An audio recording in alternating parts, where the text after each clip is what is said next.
लागतात. तुळशी वृंदावन डोक्यावर घ्यावं लागतं माता माऊल्यांना, बरोबर आहे का. पुरुष मंडळींनी टाळ गळ्यात घ्यावा लागतो, कुणी विना घ्यावं लागतं, कुणी भगवंताचा फोटो आपल्या डोक्यावर धारण करावा लागतो आणि आनंदानं नाचून गाऊन आपल्याला दिंडी प्रदक्षिणा काढावी. काही जणाला म्हणलं का नाही बाबा उद्या दिंडी आहे आणि प्रत्येकानं आपापला ग्रंथ आपल्या डोक्यावर घ्या आणि दिंडीमध्ये सामील व्हा, कलश घ्या आणि दिंडीमध्ये सामील व्हा म्हणले की काय बाया म्हणतात आई माय लाज वाटते. कशाची? ज्ञानोबरायांचा ग्रंथ ज्ञानेश्वरी डोक्यावर घ्यायची लाज वाटते, कलश डोक्यावर घ्यायची लाज वाटते आणि शेणाचं टोपलं डोक्यावर घेऊन घंटाभर गप्पा हाणताना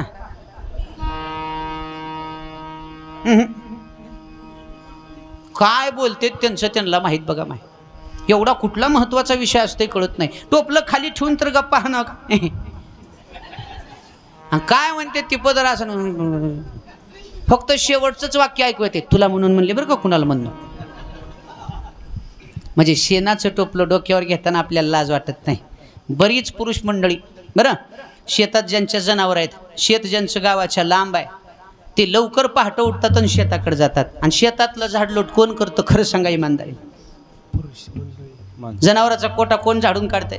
पुरुष मंडळी काढतात. आपण शेतकरी आहोत, लाजायचं काय काम आहे त्याला?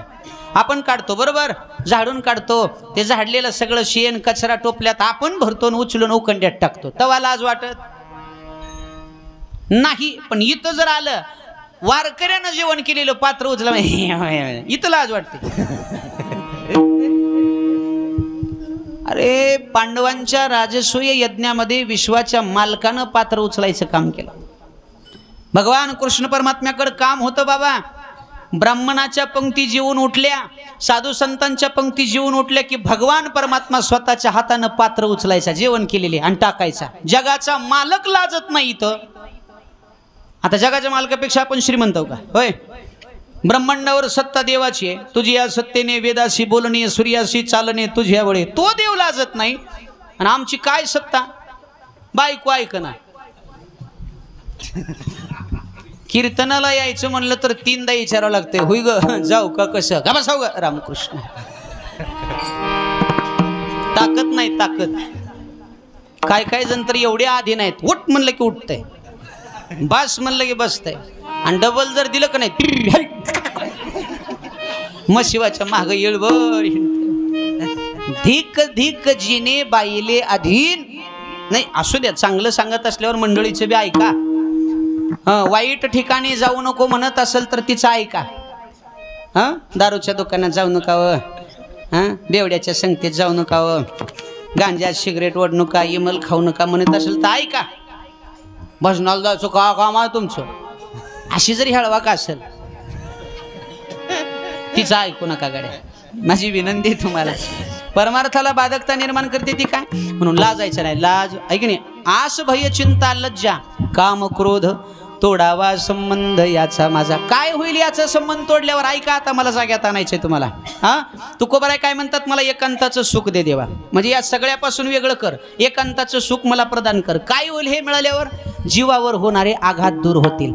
आणि यांचा कुणाचा आता आपण जे ऐकलं ना, या सगळ्यांचा ना आपला जोपर्यंत आपण संबंध तोडत नाही तोपर्यंत जीवाला सुख मिळत.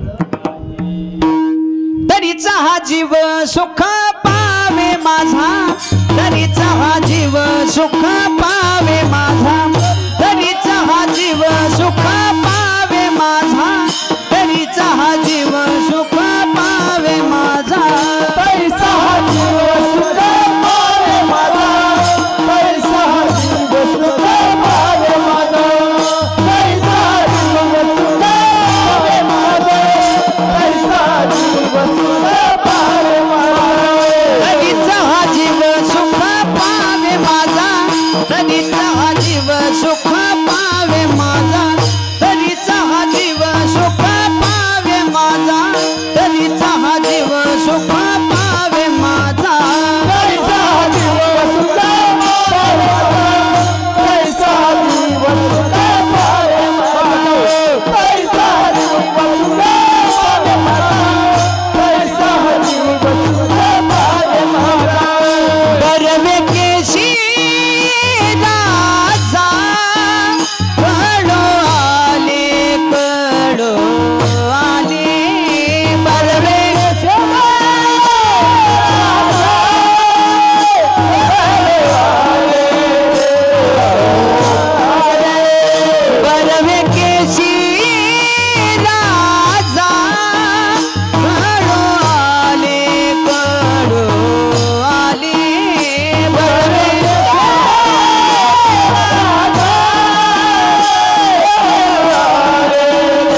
वा वा, टाळी वाजवा एकदा. तो खूप बरं आहे म्हणतात. तरीचा हा जीव कधी, याचा आणि माझा संबंध तुटल्यानंतर, माझ्यामधले सगळे विकार दूर झाले ना देवा, की मग माझ्या जीवाला सुख मिळाल्याशिवाय राहत नाही. तसं तुमच्या आमच्या जीवाला सुद्धा सुख मिळेल, पण कधी, एकांतात राहिल्यावर. या विकारांना जवळ येऊ देऊ नका. आणि विकार